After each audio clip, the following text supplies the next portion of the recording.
памыўся, папіў гарбаты, дайшоў да дзвярэй, пахіснуўся і ўпаў. Як піша ў сваёй кнізе Апанас Цыхун, заходзіў да яго перад смерцю 2 верасня 1960 года. Але Цыхун быў у камандзіроўцы. Пасля камандзіроўкі Апанас Пятрович паехаў адразу да яго, прачуваў, што здарылася нешта непрыемнае. Са словаў жонкі Міхася Васілька Марыі Івановны, раніцай 3 верасня ён памыўся, папіў гарбаты, дайшоў да дзвярэй, пахіснуўся і ўпаў. Хутка не дапамагла. Мо нешта хацеў сказаць перад смерцю Апанасу Цыхуну. Нешта прачуваў. Труна з целам паэта была ўстаноўлена ў доме Элізы Ажэшкі. Развітацца з Міхасём Васільком ішло шмат людзей, старых і малых.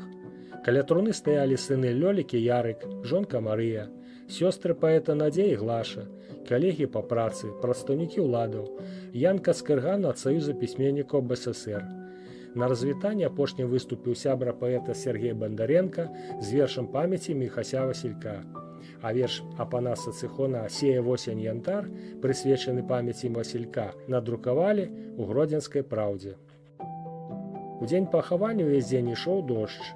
Жалобнае шэсце ад дома Элізы Ажэшкі было праз увесь горад на Іерусалімскія могілкі, вуліца Антонова.